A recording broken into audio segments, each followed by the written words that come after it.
pictures like these. They're all as kindly brown and faded. Sometimes it seems like them old people themselves must have walked around the brown, faded world, don't it?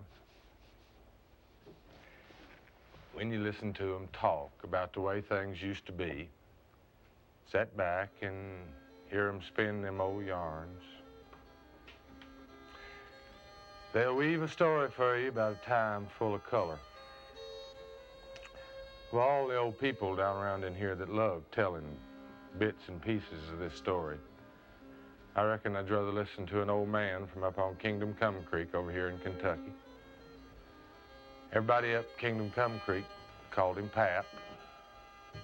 To tell you our story, we got to tell you just a little bit more about Pap and his time. Old Pap would tell us, you know, the way they used to do. We go to his house. He'd sit there by the fireplace and he'd tell us things.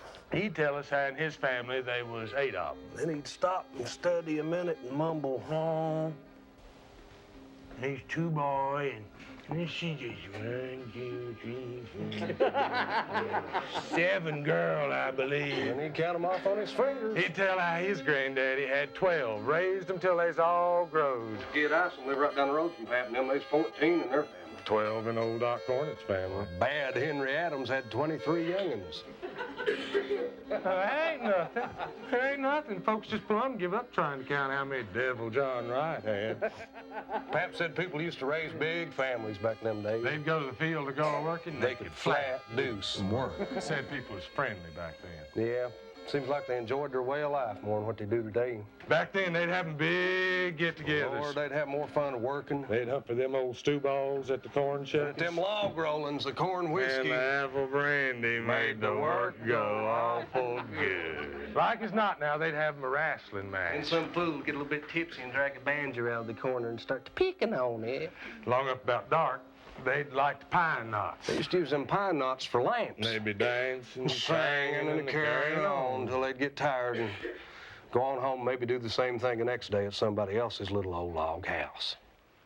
All you'd see nearly was little old log houses. Well, now, every now and then you would run across a house that had wood plank boards on the sides of it, but there wasn't too many sawmills back in them days. They just flat laid the logs on, you know. That's because you couldn't buy no nails. What nails it was cut nails, they called Them them. cut nails I was talking about, they're square, they flail off.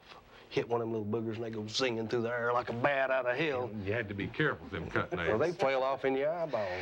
Now, my daddy, he wouldn't hammer no cut nails so long as he lived, said.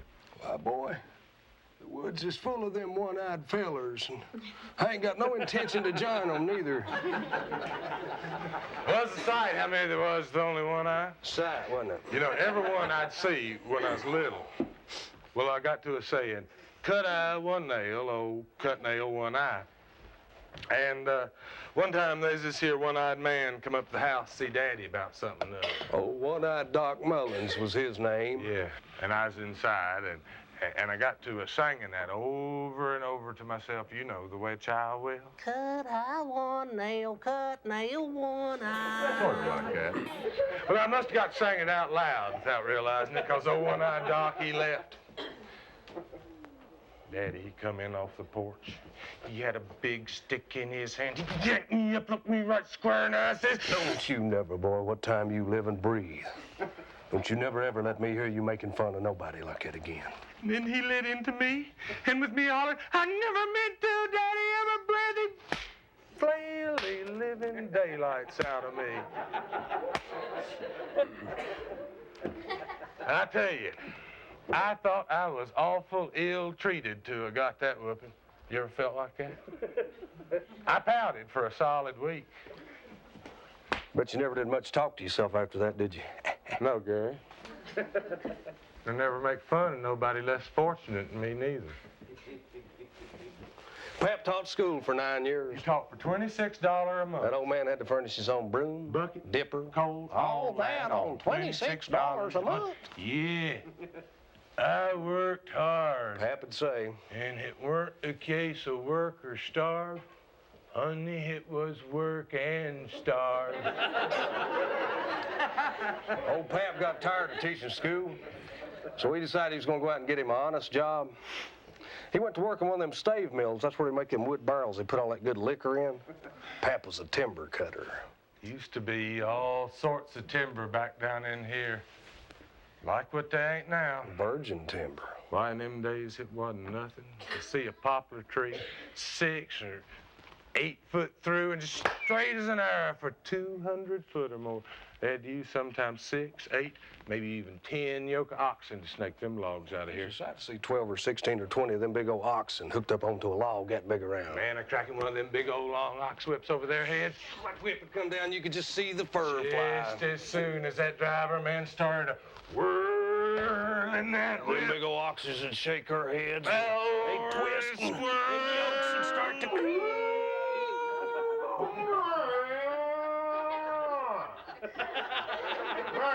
Thank you, Frankie.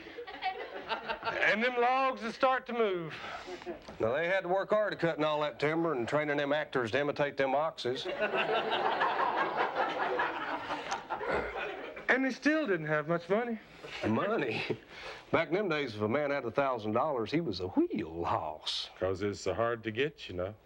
And if you ever was to see somebody go by in a horse and buggy, you'd say to yourself, look yonder. Yonder goes a rich man.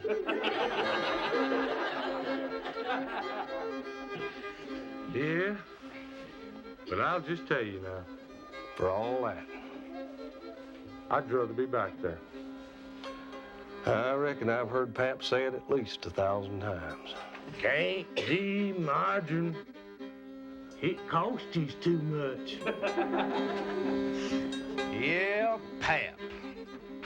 Old Pap, bless his heart.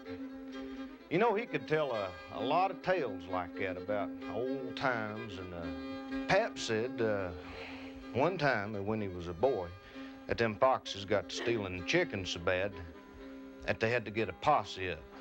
But a bunch of them men did track this one great big old daddy fox.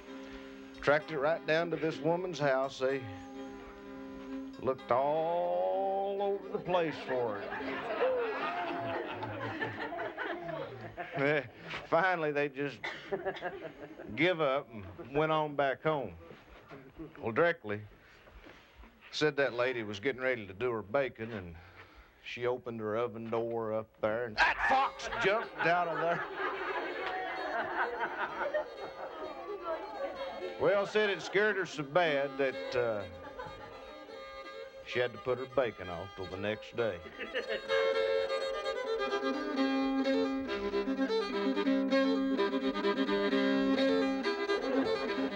You know, Pap said if he lived to be 100 years old, that he'd never forget the first time he laid eyes on Doc Taylor, the Red Fox. Pap was just a little boy at the time, about 8 or 9 years old. Pap's ma and his sister was down at the creek one day. They was down there battling their clothes. You used to have to battle your clothes. They'd get smelly and rank, you know, and they could knock you down by themselves. Pap's ma, she went on back up to the house. To finish the noon meal. Left his little sister down at the creek. Finish up the wash. And his sister, she washed along for a while, you know, and then directly she happened to look up and see a man standing by the thicket across the creek. Watching her. Had long red hair. A big, long, red beard. Great big mole on his cheek. And in his hands was the biggest rifle that little girl ever seen. Going this way across his chest was 2 big belts of bullets just a gleaming in the sun. Her mouth She took off running the house fast. She goes, slammed the door and hollered. Mommy, there's a man stuck up there at the creek. Mommy, had long red hair, had big red beard, had a big gun. Mommy, it looked like a cannon. Mommy, he's gonna kill us. Daughter, if you don't quit shaking like that, you're going to pee in your pants.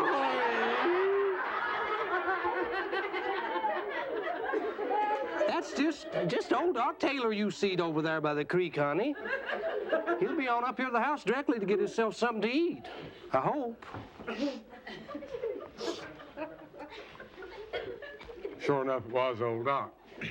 Sure enough, he come up there to that woman's house to get himself something to eat. Sure enough, He got it.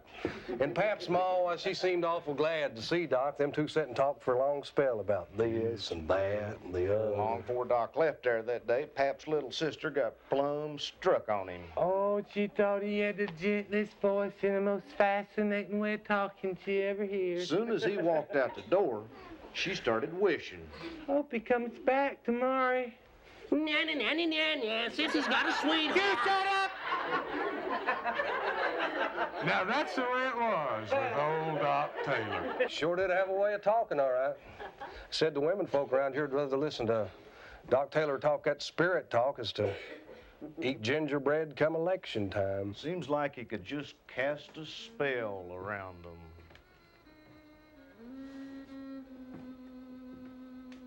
Or something like that, anyway. Yeah, he was a woman's man, that was, now.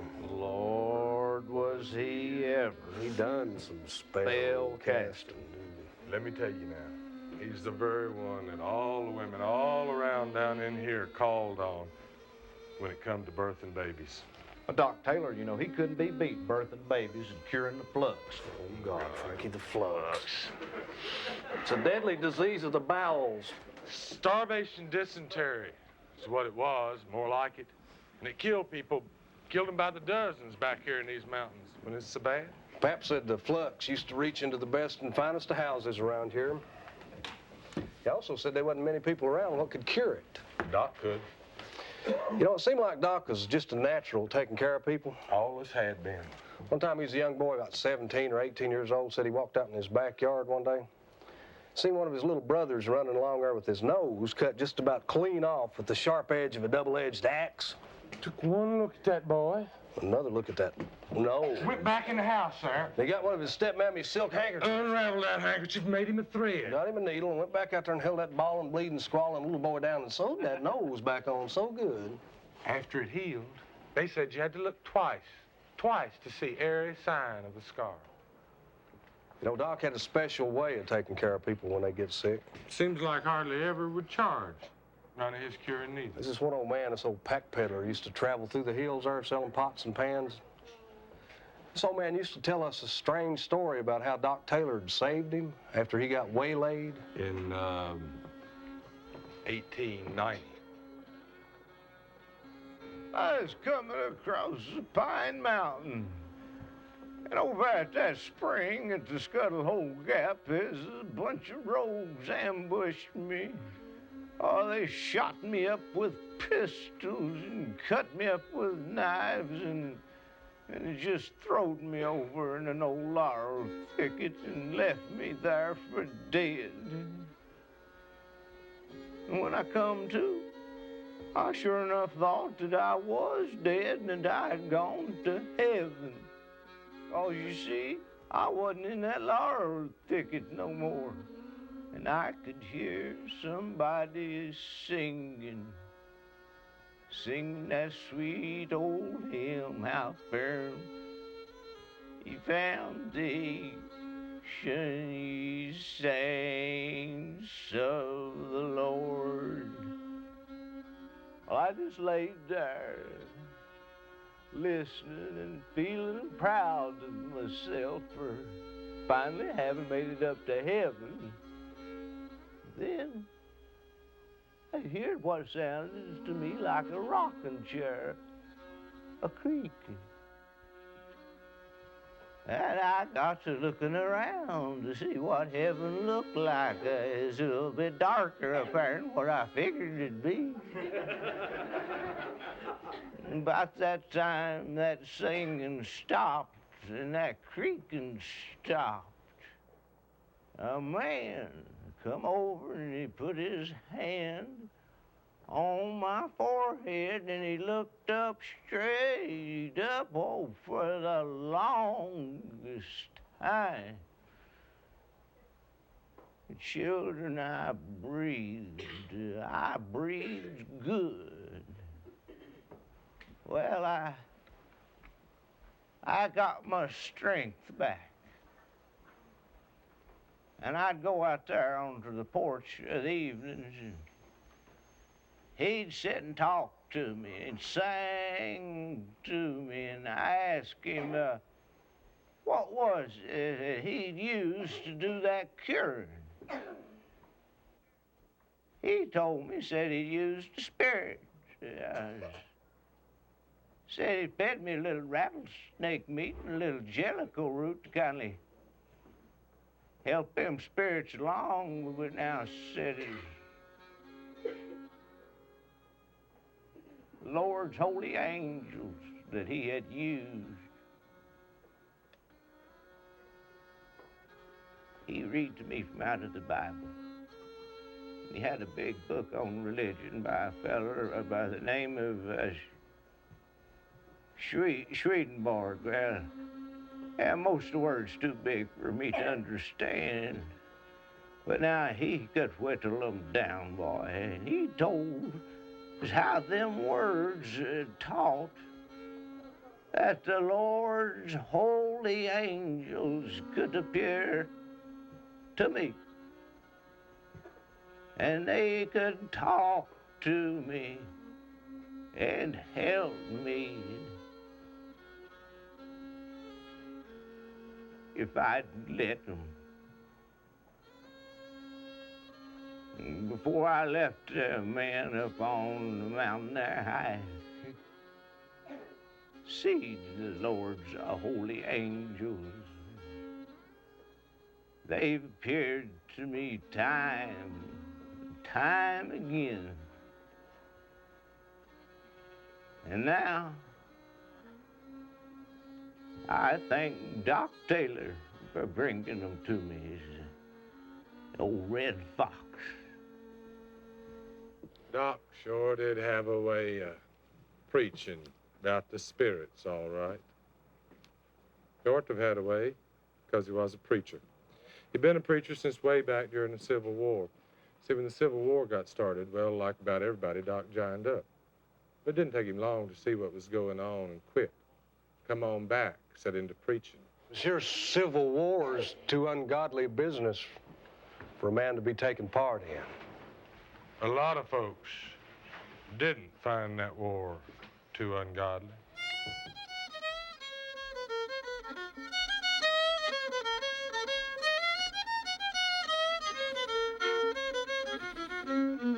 You know, back during the Civil War, well, folks here in the mountains, they didn't go off and join up in big armies to fight for what they believed in. Most of the fighting down here in the hills was little gangs of men from up one holler or down one creek. Fighting another little gang of men from up another holler or down another creek. The point is, they wasn't fighting some enemy soldiers so much as they was fighting their neighbors. Shooting, killing people they knowed personal.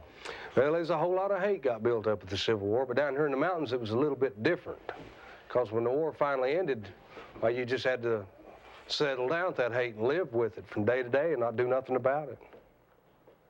You might have to look a man you hated right square in the eye every day or so. A man you knowed killed your daddy. Or your brother. Your son. All them old feuds you've heard about? The Hatfields and the McCoys. Heard about the Hatfields and McCoys, ain't you? The Franches and the Eversoles, the old Clave Jones War, and on the likes. Now, they all come about on account of these here old Civil War grudges. Well, down here in the mountains, the bloodiest and the nastiest part of all that Civil War fighting all happened in a little place over yonder called Pound Gap. South of the Cumberland Mountains. Right there was bottled up some of the worst hate you could ever hope to see. Now, right there at the foot of the mountain. On the Virginia side. There's a little stretch of road. Called the Mud Hole. Yeah, where the road used to go right smack dab through along swampy place there. About half a mile. Now, when pack peddlers, after the war, when they'd come through there with their goods all loaded heavy down on wagons. Honey, they'd know they'd be having to go through the mud hole. What they'd do is they'd bunch up together over here and around the Wise Courthouse. They'd get 6 or 8 wagons and a wad in order to go through there. They'd get to the mud hole. Take all their teams loose. Hitch them all together. Pull one wagon through. Go back. Hitch up to the next one. Pull it through. Keep on like that till the very last one was through. Then they'd go on across the mountain. See you, Gustav. Go their own way. Well, you can see that the mud hole got to be kind of a natural stopping place. Well, if you've ever been married to a hind-ended mud, you know what we're talking about. So right there got to be a bunch. Now, I ain't talking about 4, 5, 6, or 7. He's talking about a bunch. I'm talking about a bunch of what they call public houses. Oh, Lord, what's the world coming to today? A man can't go through the mud hole without getting his neck chopped off. His wagon robbed, Lord. I've seen it with my own eyes. I've gone up there and I've laid down in the bushes, Lord, and I've looked right down upon them. Yeah, they gamble, Lord. sell whiskey, Lord, or keep loose women, Lord. There must be 10, or 15, or 20, Lord, too many of them public houses. Right there on that half a mile stretch. Now, like we said before, right in there was a whole hell of a lot of hate built up. So, what was all that drinking? And all that gambling. And all that carrying on. And all that hating. They was bound to be trouble. It got to the point where there's a shootout every day in that mud hole. Nervous feller stayed out of there. Mud hole got to be a rough neighborhood. Took a lot of liquor. And a lot of apple brandy. And a lot of Moonshine. Moonshine. to satisfy it. I reckon there ain't no need in telling you folks. Go on, tell him anyway, Don. That's what we come up here for. Hold on. But there's a lot of satisfaction Now, he's talking about cash, you know, money jingle in your to pocket. be made from what they call shine in the mud hole. There's a lot of men would kill to get that satisfaction. And did.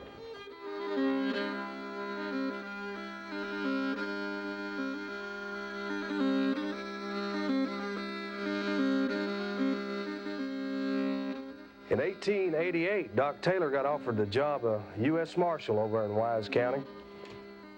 Try to stop some of that killing, clean up some of that mess. He took that job. Right from the very first day he pinned that badge on, he started crossing some of the baddest of that bad mud hole bunch. The baddest bad man in the mountains was a feller by the name of old Bad Tout Hall. Now, everybody all around down in here had heard about Bad Toutin' Hall. And they stories is how he'd killed 99 men during his career. And that's because he got started killing young. Tout killed his first man before he even got any pimples. He was just a young boy, about 13 or 14 years old, and the Civil War had been going on for quite a spell. Tout's daddy had got him a name in all that Civil War fighting, of Bad Dave Hall. And Tout, he wanted to be like his daddy. About more than anything in the world. I want to be like my daddy, yeah. He was just itching to get himself a bad name. Just like my daddy, old Bad Dave Hall, yeah.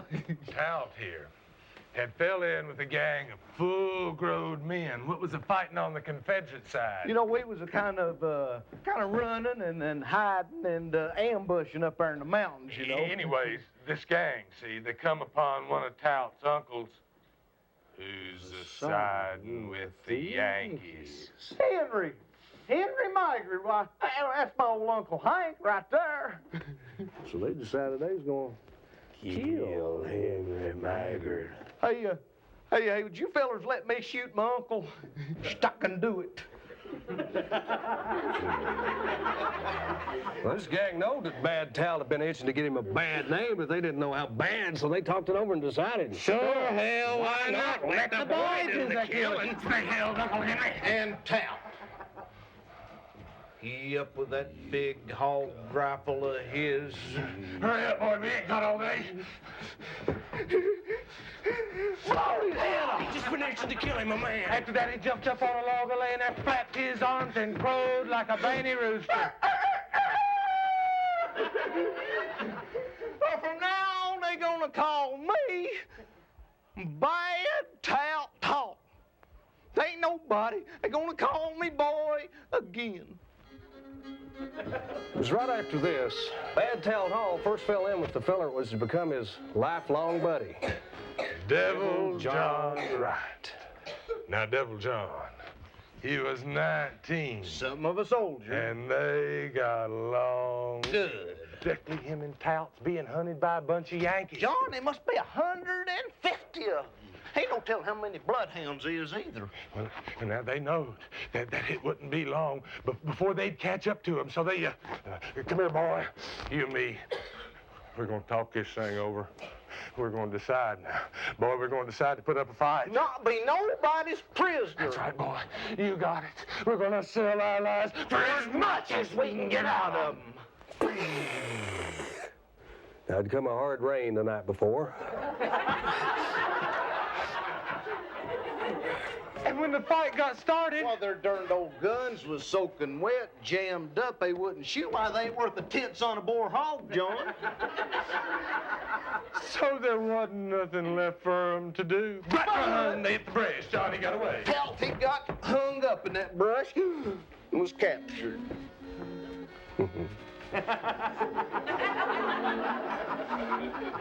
When John seen that they had his buddy, he come in and give himself up. Oh, John. Oh, Tal. Come over here, stupid. Me?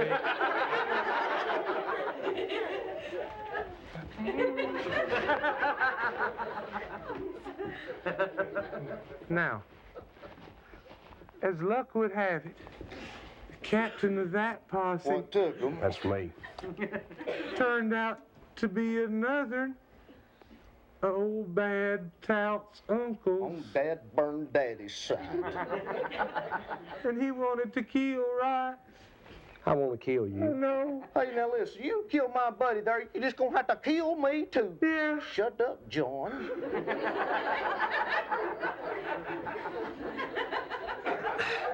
Now, you little boys is rebel soldiers, ain't you? Yes, sir. Now, I'm an officer in the Union Army, ain't I? Yes, sir. See them there stripes right there on my shoulder? See them? Yes, sir. Now, I know you little boys like running up there on them hills and chasing after them little girls and shooting them little old guns off, don't you? Yes, sir. You want to keep on doing that just as long as you can, too, don't you? Yes, sir. Well, I tell you what I'm going to do, boys. If y'all don't quit your damn rebelling ways and join up with me in my army, I'm going to send both of you up to Confederate heaven. Huh? So there wasn't nothing left for him to do but to switch sides and join up with the Yankees. I reckon them two didn't know or care who or what they's fighting again by this time. He's just into that fight. So Devil John and Tout made them some real good enemies on both sides of that there Civil War. Don't you see?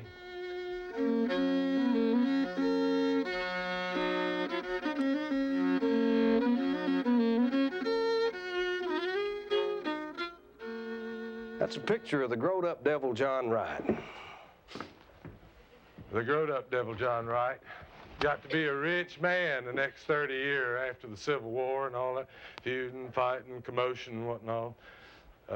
He got to be a land buyer for some of them big coal and land companies over there in Virginia.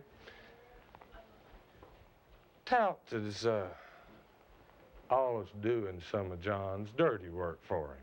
Don't get me wrong now. John would always watch out for Tout whenever Tout getting some hot water, what he couldn't get out of. Well, John just buy him a train ticket, send him out west summers till things kindly cooled off. There's just one time Tout done something or another, and John bought him a train ticket and sent him out to Memphis, Tennessee. That's what they used to call out west back in them days. Said Tout stayed out there about a year and he got real homesick. He missed them green rolling hills that made him think of his mommy.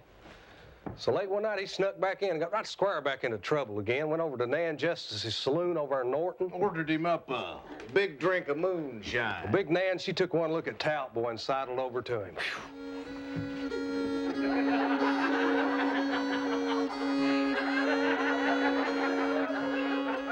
Long time no seen, big boy. How things been? No, pretty rough, Nan. Pretty rough. I've seen lots of botherment since I left these parts here. Well, I reckon you'll stay around a while this time, won't you? No, Nan, I gotta be headed on across the mountain now for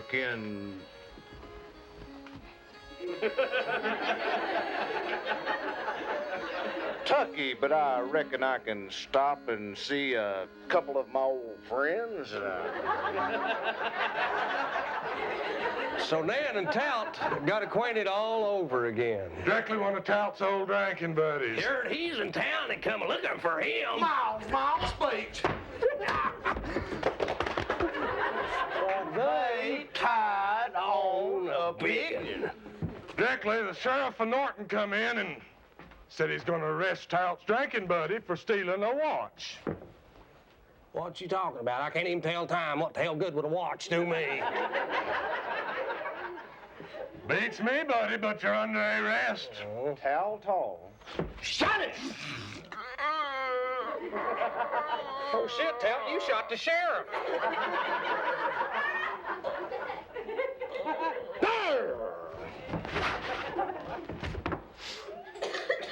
This grossly overacted killing that you just said. This killing right here was the last one that Tout Hall did. And it done him in. Yep. And the reason that it done him in. Pap always used to say, Was that it put him? Right square smack dab on the wrong side of old Doc Taylor.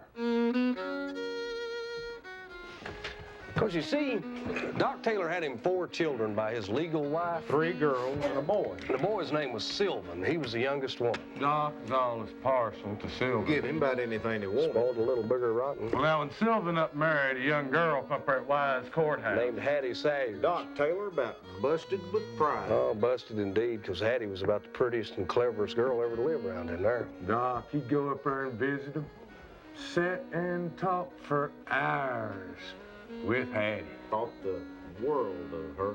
Now, what Hattie talk about, like as not, was none other than old Bad Tout Hall. Because you see, Hattie knowed that Bad Tout had shot and killed her uncle over here in Floyd County, Kentucky in 1885. Took the man's wife, stole his horse, and run off with both of them. Well, when old Bad Tout up and killed Hattie's brother-in-law, it was that poor Sheriff of Norton that just died right there in front of your very eyes. Well, Hattie, she sat into a bag and, Doc, don't let him get away with killing another one of my family. Kill my brother, and he ain't gonna be happy till he's killed every last one of us. So Doc, he laid hands on Hattie and cured her of her schizophrenia.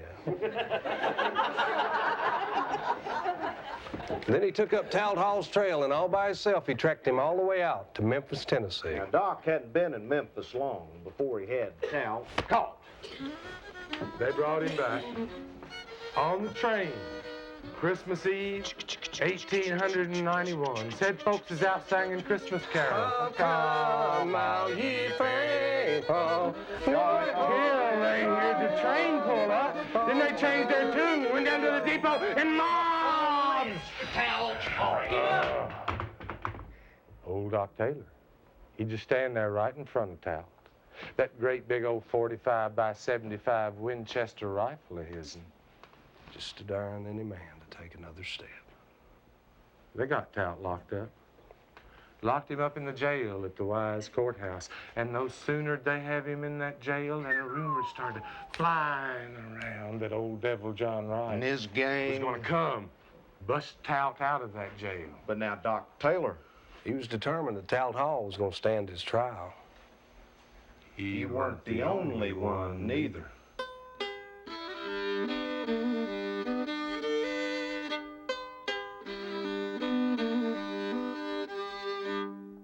It was about this time that a bunch of rich city folks figured there's a lot of money to be made down here in these mountains. They just figured. They'd be the very ones to make it.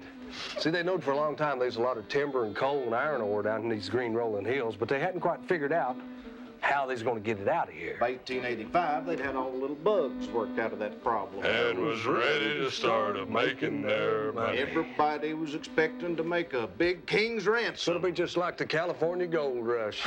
Now, there's a little place, for those of you that don't know, about 35 miles away from the mud hole called Big Stone Gap. And there was people pouring into little old bitty Big Stone Gap from all over the world. Why, they was even a duke And the Duchess. from London, Them England. fancy fellers set in to make a little bitty Big Stone Gap into the Pittsburgh of the South. They's running full-page advertisements in the New York Times. Claiming as how this country down there has everything to offer to make you a fortune. They've got timber, coal, water power, iron ore, all in one spot. The natives have no idea of all the money that they're sitting on. And there are men who know how to talk to these natives. Like Devil John Wright. They can render good service to the company, buy land that no outsider can buy, and not have to pay much for it either. I'll be. On my honor. Them companies, they set about to build them big factories to work in. The owner's big palaces to live in Right there in Big Stone Gap. Oh, they've done some fancy living. Had more money than they knowed what to do with. They'd have these little pink tea parties. Send around engraved invitations on little silver trays. Carried from palace to palace. By some little Negro boy that they dressed up like some Arab sheik. With a turban on his head. The only problem, Pap said, was these fancy fellers were scared to death to set foot outside their back doors. Half the time, they didn't feel too safe right there. Seemed like the natives As they called used to them. think that the most fun in the world was to get good and tanked up drunk on Friday and Saturday night and go riding down them wood plank sidewalks with their reins in their teeth and their pistols in their hands, just shooting and a holler and a cussing and a raising.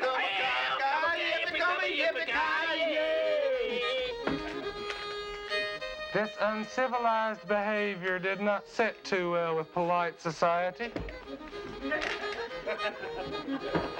Sir, polite society figured the natives needed to have the fear of God. Or rather, the fear of law and order. Struck into their hearts, or else their businesses over at Big Stone Gap would never amount to a hill of beans. So they got them up a little army to protect themselves and their businesses. They called it the Home Guard.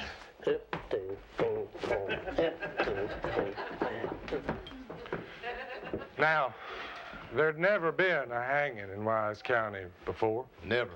But this here Home Guard decided that now, by George, was as good a time as any to have one. Actually, it was a better time than most to have a hanging, because they had the perfect example laying up there in the jail at the Wise Courthouse.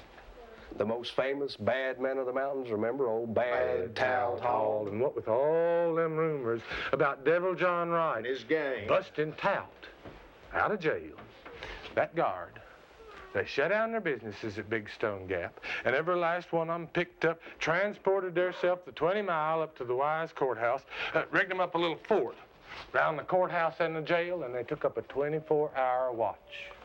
Well, now, they kept so many chains on poor old Tout Hall. Around his feet, Around his arms and his hands. Around his neck. said it would have took a mule to move this big mule. And they got him tried. And they got him convicted. And that new judge down at Big Stone Gap did something that no other man had ever done around here before. He sentenced Tout Hall to hang by the neck. Right after the sentencing, the guard put Tout on a train, shipped him clean across the state of Virginia to Lynchburg for safekeeping till the day come for him to hang. You know, Doc Taylor didn't take too kindly to all these goings-on down at Big Stone Gap. He didn't much care for the idea of having no Pittsburgh at his back door. Doc Taylor. He had a lot more sense than them fancy fellers and give him credit for. He could tell that this here boom business wasn't going to do no more than just put an end to a natural way of life. Doc gave up his marshalling job, sent his badge back to him. Because he could see this your law and order thing the way these fellers had it figured. Wasn't going to do nothing else but exchange one bunch of rogues for another. You'd have the Big Stone Gap bunch. In place of the Mudhole bunch. On top of that, on top of all that, he thought they was going to destroy the mountains. He'd seen it all in visions. Warned again it.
Laying there in the wagon is the likeness of an old moonshiner by the name of Bad Iry Mullins. Mean as a striped rattlesnake. Didn't care about nothing or nobody. Besides making moonshine himself, Bad Irie used to run liquor from down in North Carolina. Made a lot of money doing it. One time on a run of liquor from down in North Carolina, Bad Irie got in a fight with the law down there, got shot square through the neck, got paralyzed. But he didn't let that stop him. He just took all that money of his and hired out his work and his killing done for it.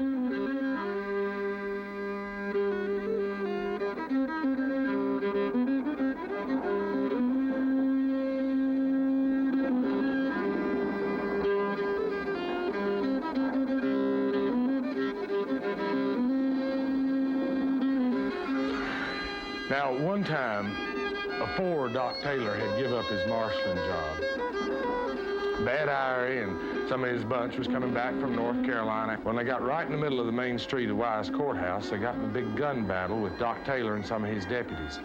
One of Bad Irie's men was killed. Two of them was wounded, captured. But old Irie and that wagon got away. After that, there wasn't nothing but real bad blood between Irie Mullins and Doc Taylor. Said Irie commenced offering $200, $300, $400 rewards to have Doc Taylor killed. Said Doc Taylor was a marked man. Doc, he heard about them rewards. He just let it out to folks. He used to ever get in another row with the wagon, said what he'd do is get the wagon horses first. Then said he'd get what was in the wagon. This day right here, supposed to be in 1892. Bad Irie and his bunch had gone back over to the old home place over here in Kentucky, around Elkhorn Creek, to do some dealings. Now on Saturday morning, along about 9 o'clock, 7 of them left out of there, headed back across the mountain for Virginia in the mud hole. Irie's wife, Lorenzi, was carrying more than $1,500 hid in a little money bag up and under her top skirt. Everybody noted. Well, they got across the mountain into Virginia and down about a quarter of a mile. That's as far as they got.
There's 5 of them killed that day on the mountain. Irie's boy, John, he got away. He said when the shooting started, he took off running and he never looked back. They shot his galluses in 2. You know what galluses are? They used to call suspenders. Shot him clean in 2 right here. He got away, though, and never seed nothing. Irie's sister, Jane, she got away. Said they told her to run. And at first, she said she didn't have no idea who them men was. They's way up above the road, down in behind some rocks, had green veils down over all their face. Now, in a few days, that woman changed her story around complete. Said she recognized him. Says old Doc Taylor and some of them boys he run with. Everybody all around. No, there wasn't nothing but real bad blood between Irie Mullins and Doc Taylor. And when they went up there that day on the mountain to get the bodies, they found dead wagon horses, and everybody remembered. Everybody remembered what Doc Taylor had to say about them wagon horses. So naturally, a lot of folks started laying the blame to Doc. They got up big rewards for him. Big posse set up out after him, and Doc, he set into scouting out. Oh, now let me tell you, around here, there's just all kinds of what they call scouting out stories about Doc being able to slip through the woods, unnatural like. Somebody seen him at one place over here on this side of the mountain and before they noted, he'd be clean across the mountain at another place in no time at all. He'd slip through here, slip through there. Directly, he'd slip in light with one of his woman friends. Whenever he wanted a little rest, have her cooking all for him. Just like the time he come up the Widder Vanover's land up there on Elkhorn Creek to rest himself. A fella by the name of John Venters who lived about 5 miles on down the creek. Heard he's there and come to get him, see his little girl. Doc, my little girl's burning up with a fever, Doc. Could you come down to the house and take a look at her? Yeah, Johnny, I could go on up there and have a look at your little girl in a little bit. I've got a few things I need to attend to down here at the Widder's house. Why don't you pull you up a chair over there? I'll be with you in a minute. No, Doc, I'm just gonna go on back down to the house and you come when you're ready. Turned and hightailed it out of there, Doc. He sat there studying for a while. Now, they're up to something. Fellers is up to something. Well, now, how do you figure that? The Widder Vanover asked him. Well, Widder, I could tell that John Venters is lying. If his little girl had been so sick, he wouldn't have left here without me. I fear I'd take too long in going up to his place, or maybe not even go at all. Well, I got it figured they got him a little ambush up the road there a ways. I guess I better be heading on up there. You will not go at all. Said the Widder. Doc Taylor. Well, now, they'll kill you.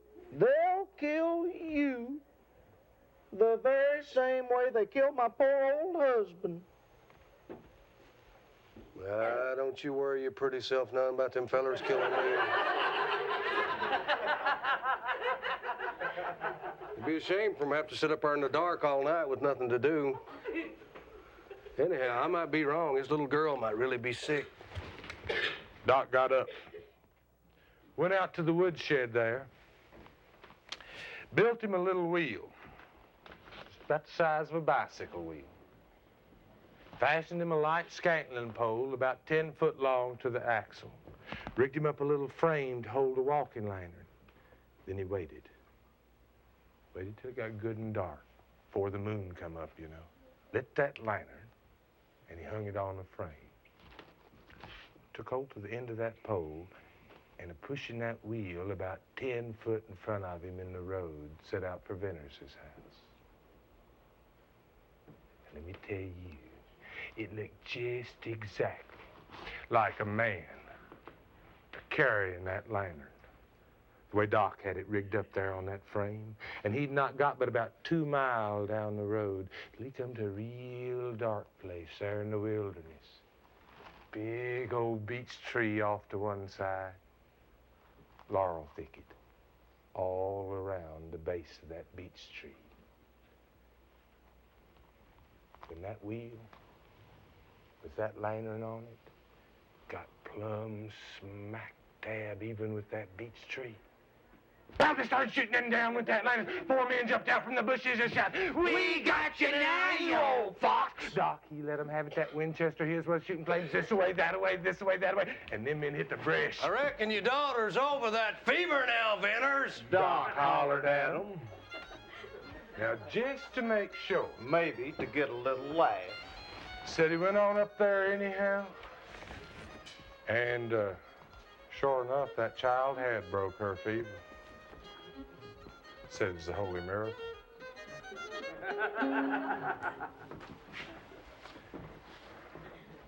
You know, Doc Taylor got pretty tired of dodging from the law all the time. He just determined that he wanted to come on back home and stand his trial. But his son Sylvan said, Paul, you ain't got a snowball's chance in hell of getting tried fair. Law ain't cost a lot of money since the Big Stone Gap bunch took over running things. What do you expect me to do, boy? I've been working up a little plan. You have, have Yeah. We get a dry goods box and put you in it. Don't lie after you heard me out, Paul. We'll fix it up with rations. We'll fix a little lat so you can get out when you want. And then we'll take it down and we'll put it on a train like it's going up some Hattie's people up in Cincinnati. No, I don't want to go to Cincinnati. You ain't got to go to Cincinnati, Paul. When that train gets to Bluefield, West Virginia, you come out of that box and get you on a train for Florida just as fast as you can. Now, you will like it in Florida, Paul. So Sylvan, he went out and bought his daddy a full new suit of clothes. Got a big old box. Put Doc in it, wrote to Cincinnati on the top, took it down, put it on the train. Now, Doc Taylor, he's out of there. As luck would have it. Somebody had told the authorities what was afoot. And when Doc climbed out of that box in Bluefield, There was two great big old detectives just a-standing there. waiting to grab him. Kindly tight quarters there, Dr. Taylor. As you headed, Summers?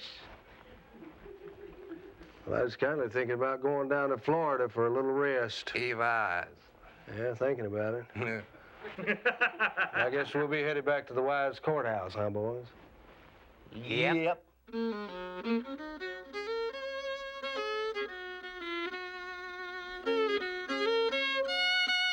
It's the front page of the National Police Gazette. It's a New York City edition. The date on it's August 20th, 1892.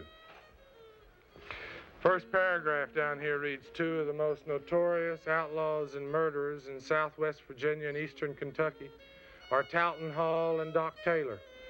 The former soon to pay the penalty of his crimes with his life on the gallows, and the other certain to follow him after the legal formality of a trial. Now, you see, Doc had been in jail there for, about 2 weeks when they brought Talbot Hall back from Lynchburg. Now, remember? They getting ready to hang Talbot.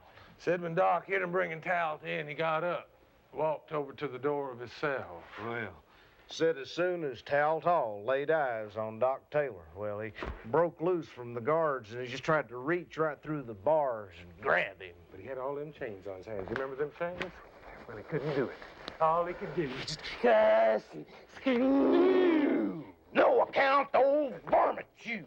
You'll rot in hell, you old bastard, for putting me here. Now, I never killed no women and children, Doc. But they tell me you did. All Doc says is just plain and simple. Take him away, boys. Them two, they stayed there in that jail, right across from one another, for nigh on to a month. The guard, they took up their watch again, and a lull set in, like just for a storm.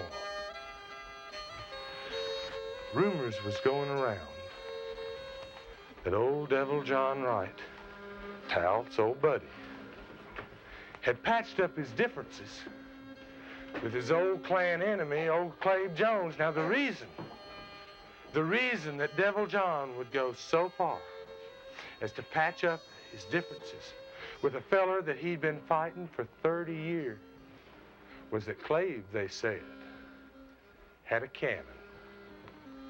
And Clabe, they said, had a Gatling gun. And Clabe, they knew, had a whole desperate gang of men of his own. And the talk was a-going around that them two was gonna pool their weapons and their resources, dynamite the town of Wise, batter that jail down to powder. That Devil John Wright meant to have Talbot Hall. Well, you all could just imagine what the condition of them guards' nerves was. Some of them guards was accusing cows of being spies. While all this was going on, Talbot's day to hang come closer and closer.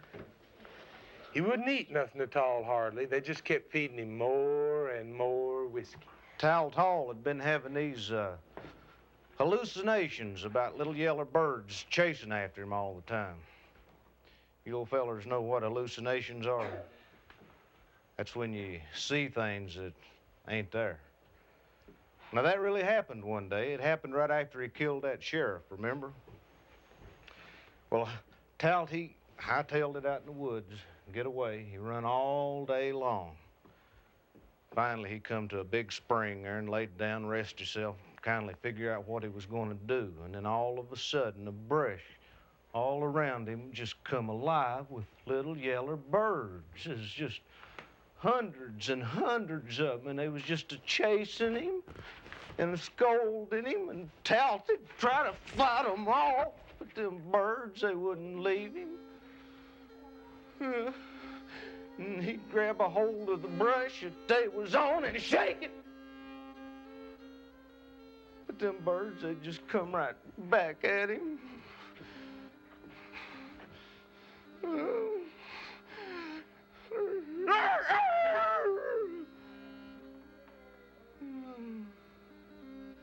He finally did manage to get away from them birds. But he never did manage to shake the sound of them birds out of his head. And as his day to hang Come closer and closer. Them sounds, they got louder and louder. Tal's like a madman, caged up there in that jail. Said if the guard wouldn't give him whiskey, he'd set him to screaming. I'm making such a racket.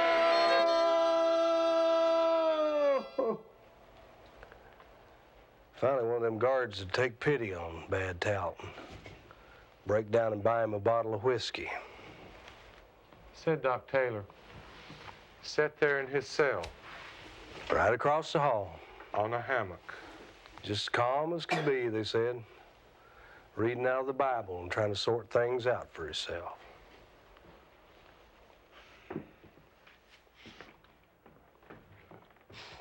There's a picture of Bad Tal Hall 2 days before they hung him. They hung him on September 2nd, 1892. Said you never seed such a crowd of people in all your life. It was up on top of all the houses. The ridge poles is just sagging with the weights. Up on top of all the trees, women folk, they'd come decked out with gay ribbons hung all over them from their arms, their wrists, all around them, you know. To see this here first hanging, to see old Devil John Wright, Talt's old buddy, was really going to let him hang. Most folks didn't believe he would. Everybody kept wondering that day, where is old Devil John? Tell you where he was. Between a rock and a hard place, that's where he was. On the one hand, he'd do just about anything to help his old buddy, but then, well, on the other hand, remember now, he'd been getting rich, buying land for the Big Stone Gap Bunch, and what do you do when you're between that kind of a rock, a hard place? You don't do nothing. That's what you do. Tal Hall dropped through that trap door, his neck snapped, and he hung there like a sack of corn. Said Doc Taylor stood at the window of his cell, his Bible in one hand and his watch in the other. And he clocked, and he watched the Big Stone Gap Bunch pull this hanging off. Watch this here new law start taking its course.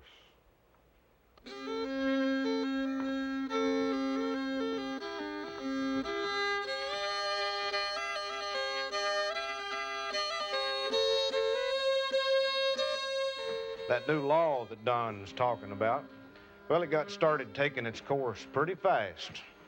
You see, they had Doc's trial on a Monday just after they'd got through hanging Tal on Friday. Folks up at the Wise County Courthouse says, well, now listen, all this excitement is over with. We got to get back down to business. Early that morning, a great big crowd of people all gathered in the courtroom there. Pap said there would have been even more people come to Doc Taylor's trial, except for one small fact. Devil John Wright had put pickets over there at the state line at Pound Gap, armed pickets, to make sure nobody crossed the mountain from Kentucky, unless he wanted them to. Directly, the law brung in Doc. And the judge said, Let's get this here thing started. Then over 100 witnesses started coming up, one by one. Our sister Jane. Well, now, they had green veils down over their faces, but I could see them. I could see them right down in behind the rocks there, right to where them veils come down to their sorry, low-down mouths. It looked to me like it might have been Doc Taylor. Me and Jane's good friends. Next morning after killing, I went round over there to where they had the dead all laid out. Jane, she said she didn't have no idea who it was done that killing. I said, Jane, honey, don't you have no idea at all? She said, no. They had a black something or other over their face with a green strip of cloth around their forehead. Sorry, Blevins, I never told you that neither. You did too. And I'll swear that I never told the grand jury that they had veils down over all of their faces. I plainly said, pjart to their faces. Jane told me she's so scared when the shooting started she wouldn't even have known my husband Matt if he'd been there. And they's real good friends, too.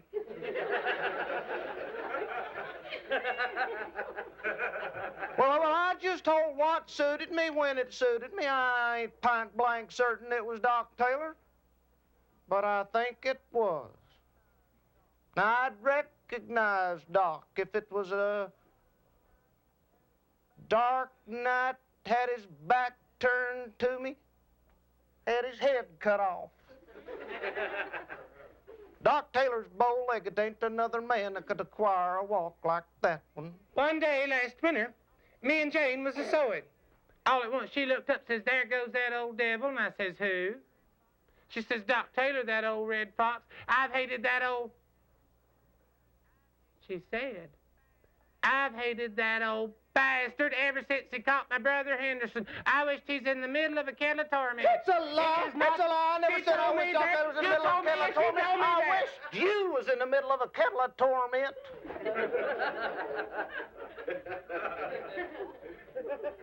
Now, if it was that I told Surrey Blevins that I didn't know who it was, I was just a-talking. I wasn't swearing. I told a lot of them I didn't know who it was because I was afraid they'd kill me. There was a lot of people wondering how come them fellers did the shooting that day up there on the mountain. Let Jane Mullins get away. Yeah, a lot of them thought it was mighty suspicious. Thought maybe Jane Mullins was in on that meanness, too. Proceed! They come up over my house that day and people got shot. They was wanting to borrow my wagon and go up there and get them bodies, ain't they said? And I wasn't doing nothing that day. Me and my little boys just out there on the front porch cutting chickens' heads off, see how far they'd run. That little booger beats me every time. I don't know how he does that. Anyway, I told him I could use my wagon if they let me go up there with them, because I never been nowhere where nobody got shot before. I want to see what it looked like. So I went up there and I got to looking around, and I seen this funny-looking little old pile of leaves over under this tree, and they was 6 cartridge shells under them leaves. Somebody piled them up. Looked to me like they put them there on purpose. Yeah, they was 45 by 75 caliber. I looked at them, I sure did. Yeah, old Henry Adams, he's got a gun that size. I shot that thing one time, it like knocked my shoulder out of whack. No, I done got no idea where Henry Adams is at. But they tell me he's dodging the law. You all remember that Doc's gun was a 45 by 75, don't you? Well, that's a big gun. And there wasn't too many around here like that. But there's just a little bit more to it than the fact that this here Henry Adams he's a-talking about had a gun the same size as Doc. You see, old Henry Adams, he was kind of stocky like Doc was. He had a big old beard like Doc's. And old Henry, well, now he was known as Bad Henry Adams. And there's real bad blood between him and Irie Mullins. You see, he had shot and killed Irie's brother Henderson about a year before that. Henderson, see, he had a biting dog. Bit several people. And Bad Henry told him, says, If that goddamn dog bites me, Henderson, I'm gonna kill it. Well, it wasn't long after that till that man Henderson found his dog shot.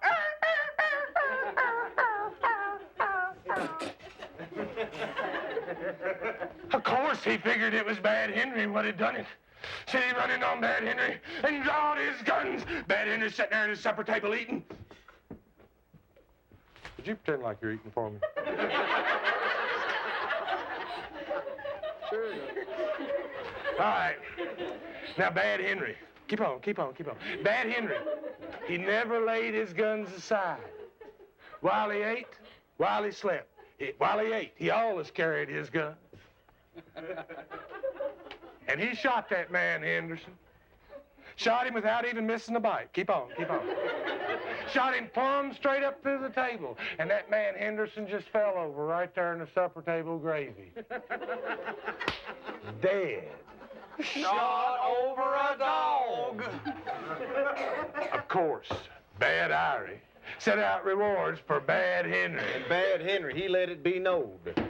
Irie Mullins can stick his rewards where the sun don't never shine. I'll kill him and then the rest of that damn bunch of mud-hole drunks the first chance I get. Count on it. Doc tried to tell him that there in the courtroom. But they wouldn't listen to Doc. Proceed, Said the judge.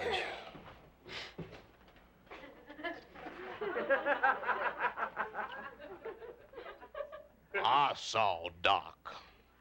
I saw him about a week after the killing over there on the road on the south side of the mountain. And he asked me if there was any news, and I said, no, except that murder. Well, then he asked me who they was accusing over here on the road on this side of the mountain, and I said, why, Doc, you. And when I told the man that, he never acted too natural.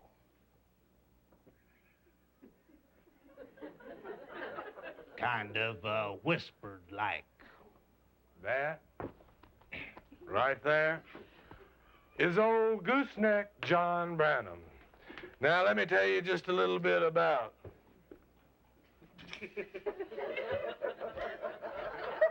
gooseneck John Branham.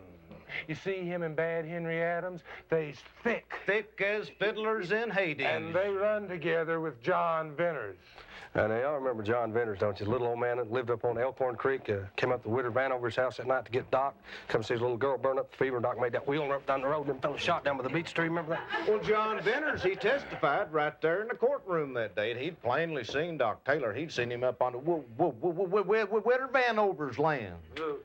Where'd Vanover? I come her to be a widder. Was it Bad Irie Mullins? Dead bad Irie Mullins. Hired two of gooseneck John Branham's brother-in-laws to kill her husband. Now, they issued subpoenas for her to appear in this here court trial. She never showed. Proceed. There's a bunch of us sitting over there on the porch at Flannery's store. Sit over all the time, John, talking about news and stuff. And it was about a week before the killing, Doc Taylor come over and sat down. He told me this, and I remember it well. He said, one day when he was over here in Virginia, somebody had shot off into Irie Mullins' bed over here in Kentucky. So I asked him, I said, Doc, if you was over in Virginia when that happened, how did you know about it? And he said, the spirits told me. So I said, Doc, how come it is that a fella like me can't talk to them spirits the way that you do? He just grinned at me real sly, you know the way he grins. He said, "'Cause you don't, WM." God, it made me mad for him to make fun of me like that in front of all them other fellers. So I just got on up and went in the store, and I left him sitting out there on the porch.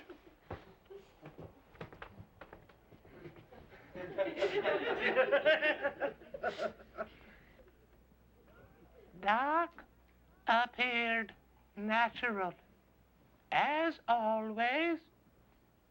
I told him that there was a mob out after him, that I had heard Gooseneck John Branham say he'd shoot a hole through Doc big enough for a poor old thing like me to crawl through. Then said he'd set fire to the body and hear the grease pile. There was all that mud hole bunch with him when he said that. There was Floyd Branham, Ed Hall, Ed Cox, Rube McFall, Granville Cox, all of them. There's a rough bunch. We ain't no rough bunch, neither. Certainly ain't a rough bunch. For Doc Taylor. Back in the infernal revenue business. Didn't pay us no good, so we quit him And cussed him. He's all the time trying to get me and him to go kill Ari's brother Henderson. But we wouldn't do it. He said, But Dad's. said he'd already put a man out of the way once. And He said, damn. Your Honor, I heard him. He said, he damn. said, damned, Your Honor. Damned if he wouldn't do it again. we thought it was all talk. I never thought that man meant to go out there and start shooting at nobody. And we went and told Ari about it just in case. We don't care for Doc Taylor. Oh, he's a son of a gun. That's what he is. My pa wanted to come in and stand his trial. But me and Hattie talked him out of it. I don't know about none of that money Ira's wife carried. I know my pa never had none on him at all when he come in from scouting out. Come time to present the evidence there in that trial, Doc's lawyer had this big smile on his face when he brought Doc's gun up there. That big old 45 by 75. Showed it around, showed how when the firing pin of Doc's gun hit the bullet. Hit right square dab in the middle. But them shells they found up there under that little pile of leaves that day at the killing, them shells had been hit on the edge. From a rimfire gun. And Doc's gun was a center fire. Then the judge, he asked Doc if he had anything more to offer. Doc said, No, I reckon not. It was supposed to have been some people from Kentucky come over here and talk for me in this trial. But I see that they ain't out there nowhere. Judge sent the jury on up to their little deciding room. directly, one of them jurymen appeared up to the top of the stairs there in the courtroom, hollered down, says, He want to see Doc's old gun up here. They sent it up. Them jurymen, they got to taking it apart. Examined it and all, found there's some foul dust in there. So they determined that Doc's gun had been tampered with. Before that, them jurymen had just about determined to set Doc Taylor free. Not anymore. This here gun thing Redetermined them. They just come on back down, says, he's guilty. You know, the funny thing about all that gun evidence was the fact that Doc Taylor never did get a chance to explain to the judge or jury or none of them that he hadn't even seen that gun since that day they pulled him out of that box at the railroad station. And just all sorts of other fellers that had their paws on it. You know, they said that it was just a real plumb slap-dab sloppy job tampering with that gun. and you all know how clever Doc was with his hands. Just a lot of it never made No sense. When the judge pronounced the final sentence on Doc, Asked him if there was anything more that he wanted to say. Doc said, No, I don't have anything else to say, but a friend, a witness, will speak for me. the judge asked him who it was. The Lord Jesus Christ. That old judge was hard of hearing, and just as straight and sober as a judge is supposed to be, turned around to the clerk there in the courtroom and said, Well, bring him around then, Charlie, and have him swore in. Doc Taylor never flinched an eye at that. Just picked up the Holy Bible. Started reading from Psalms. Consider mine enemies. Well, they are many, and they hate me with cruel hatred. They laid at my charge things that I knew not. Deliver me not over into the will of mine enemies, for false witnesses have risen up against me. and such as breathe out cruelty. I had fainted unless I'd believed to see the goodness of the Lord in this land of the living. Reading from the Holy Bible in my court ain't gonna help your case none. You are condemned to hang by the neck till you are dead.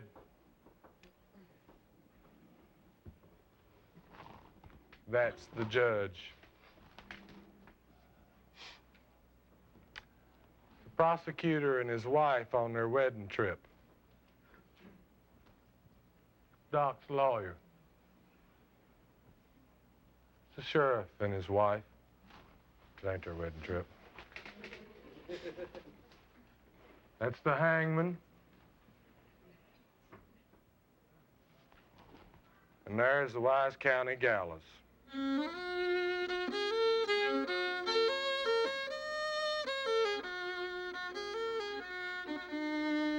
They had Doc's hanging on Friday, October 27th, 1893. Had a little religious service that morning out on the porch of the old jail. Doc had requested it. It drizzled rain off and on that day, but there's a pretty big crowd of people come anyhow. Pap's whole family went to it. You know, Pap, he's just a little boy at the time. Said he couldn't wait till they brought Doc Taylor out there. He wanted to see that big red beard and that long red hair.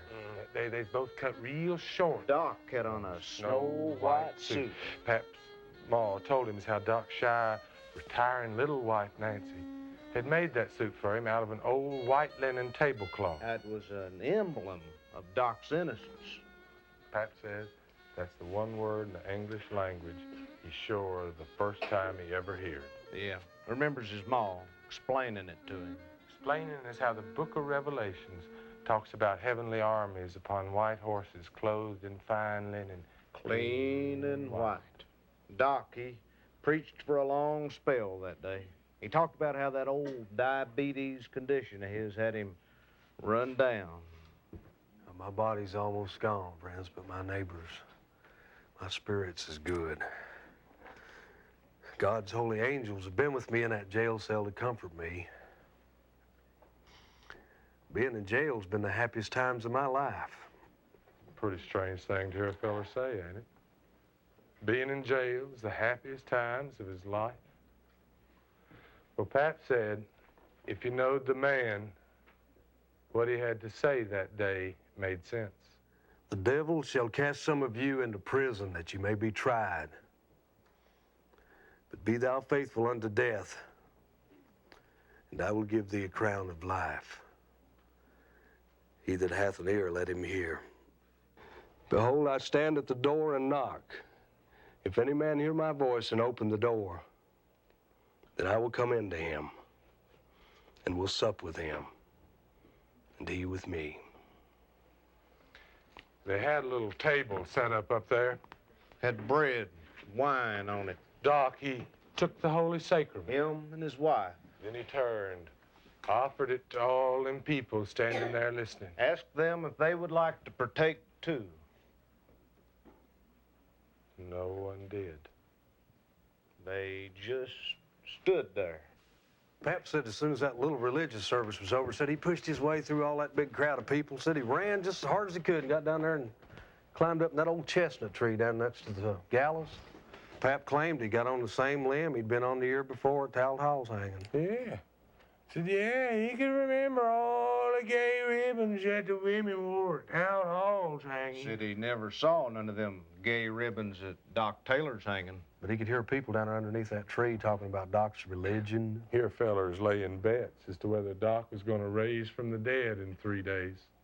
Some of them was wondering whether or not Doc really believed he was Jesus Christ. Pap Small, she said something or another about everybody being Jesus Christ. Pap said in later year he mulled that thought over. You know, everybody being Jesus. Said it made a lot of sense when you thought about it. Said that day he couldn't think of nothing other than that suit of snow white. At 2 o'clock that afternoon, they brought Doc out there to the gallows. Gallows was completely enclosed. It's a box, 16 foot high. 16 foot square. Doc stopped. Looked up at that box. Sort of like he was surveying it. Seemed like maybe he's trying to figure whether he'd do the job or not. Must have figured that it would, because he stepped up on the steps of the gallows there, and he knelt down and prayed, read from the Bible real quiet-like. They'd put newspapers on the gallows steps. And when Doc knelt down on them steps to pray, them fellers guarding him pulled their handkerchiefs out of their pockets and wiped the mud off of Doc's patent leather shoes. Directly they stopped him praying. They got him out. Tied his hands together with a white cloth. Led him on up the steps to his eternity. The trap door, they put the noose around his neck. And they put a white hood over his head. His wife, she made that for him, too. Doc never flinched. Then while he was standing there on the trap door with the hood and the noose already in place, they was loosening the props from up and under the trap, getting it ready, you know, and they jostled it a bit. And Doc, well, he must have thought he's hung, because the poor man just fell in a heap right there on the gallows floor. They had to help him back up on his feet to hang him. Said everything got deathly quiet. Then come the 2 licks with the back of the hatchet. They hit 2 licks with the back of the hatchet before they cut the rope. Doc stood stiff as a board. And on that 3rd lick, it was just like an apparition. That white suit shot down through that hole. Bam! Started spinning. Round and around. Spun one way till the rope got tight. Stopped. Started spinning the other way. Kept on like that till all the twists come out of that rope. And Doc? He just hung there. He hung there, they said, for 19 minutes. There was these 2 other doctors went inside the gallows there and pronounced Doc Taylor dead by strangulation. Cut him down. Laid him in a coffin. Closed up the lid. Pap said he waited around for 3 days to see if Doc Taylor was going to raise from the dead. And when he never, Pap was disappointed. There's a picture of Doc Taylor 3 days before they hung him. You know, Pap, he said he never heard nothing no different after the hanging for 10 years. Except he did say there was some folks claiming Doc's body never got cold. But in 10 years, Pap was married. And his wife was having her first baby. And when the doctor got there for the confinement and was waiting around to birth the baby, well, he got to talking to him about things. And he found out that Pap's wife was Doc Taylor's niece. But when he found that out, he told him a little something that sort of changed things a bit. See, he said he, the doctor, was one of the 2 doctors would have pronounced Doc Taylor dead by strangulation. Not no broken neck now, mind you. Said he's one of Doc's Mason brothers. And now on to everybody inside that enclosed gallows was a Mason. He said Doc Taylor did not die there in them gallows at all. Said they rigged up a little spring-like harness thing under his armpits, and when he fell on the trap door like that, that's when the sheriff hitched it up. Said they buried a railroad tie in that unmarked grave up there in the cemetery, and that Doc wanted to appear to folks again in 3 days, but his family talked him out of it. Whisked him out of here to Saline County, Missouri.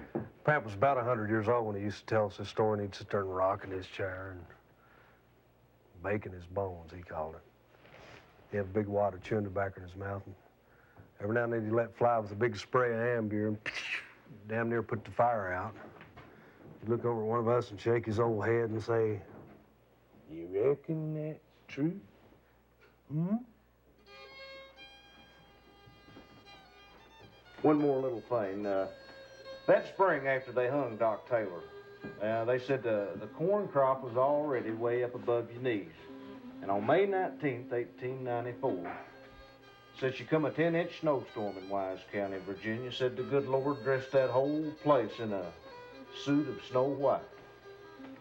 A lot of folks said it was judgment on people for hanging a man like Doc. I don't know about that, but I do know one thing. The corn crop, it wasn't fit for nothing that year. And the moonshine business, she come to a grinding halt.